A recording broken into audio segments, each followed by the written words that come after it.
আজ আমাদের সবচেয়ে বেশি গুনাহ আমাদের নজরের গুনাহ। আর এই নজরের কারণেই ধীরে ধীরে প্রত্যেক মানুষ যখন চোখ দিয়ে গুনাহ করে, এই মোবাইলে নারী দেখে, ছবি দেখে, উলঙ্গ দৃশ্য দেখে, হারাম নাজায়েজ ছবি দেখে, রাস্তায় দেখে বেপর্দা বেহায়া নারী দেখে, নিজের আত্মীয় স্বজনের থেকে হোক আর রাস্তার মহিলা হোক, প্রত্যেক মানুষের চোখে যা দেখে হারাম তা অন্তরে আইসা জমা হয়। আর অন্তর থেকে ধীরে ধীরে পরিকল্পনা, প্ল্যান, প্রোগ্রাম বাড়াইতে বাড়াইতে বাড়াইতে বাড়াইতে একসময় লজ্জাস্থানের দ্বারাও জিনা এবং ব্যভিচারের গুনাহ হয়ে যায়। নাউজুবিল্লাহ, নাউজুবিল্লাহ, নাউজুবিল্লাহ।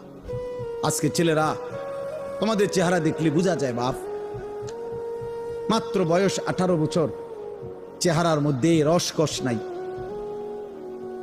16, 18, 20 বছরের ছেলেদের সাফা ভিতরে ঢুকে গেছে।